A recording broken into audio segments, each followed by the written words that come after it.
গাইছে ডাকিছিল। আমি যাবো না বড়া, আমি বাবার কাছে এই ঘরে শুয়ে থাকবো। কি বললি ফেদা মুখো? এখানে কোথা শুবি বে? ওই তো বাবা, তোমার এই পাশে শুবো। বৌমা খান কি ছেলেকে নিয়ে যাও গো, এই ঘর থেকে নিয়ে যাও শালা শুইরে বাচ্চাকে। বাবা তুমিও বৌমায় সাপোর্ট করছো?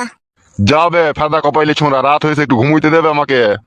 তুই সালে মরণ ঘুম ঘুমবো, যেন সকাল হলে যেন তোকে চিতাতে লিগে চাপাইতে হয় আমাকে। এসো গো, ঘরে এসো। যাবে বুকা চুদা ঘরে গিয়ে শুকাবে, রাতকে তুন করেই নেবে শুকাবে। বৌরে আর মারবি না তো বড়া? না আর মারবো না, এসো। তুই খানকি ছিলে, তোর পাশে কেন আমাকে শুতে দিচ্ছিস না আমি বুঝতে পারলাম। কি বুঝতে পারলি বে খান কি ছেলে? তুই বাবা চোদা হ্যান্ডেল মারবি সেই জন্য। খান কি ছেলেকে না উঠতে হলে না পিঠে গুদুম করে মারবো শুইরের বাচ্চা। তুই শুয়ে বাচ্চা। যাবে মারা ছোড়া মার। যাচ্ছি বড়া। খান কি ছেলে শুইরের বাচ্চা, সাধারণ বুদ্ধি নয়, খুব মেন্স হয়েছে তাও ভরার জন্য মারামারি। শুইরের বাচ্চাকে কেলিয়েছে, গাঁড় ভেঙেছে, ঠিকই করেছে। বাল মুকুচুদা।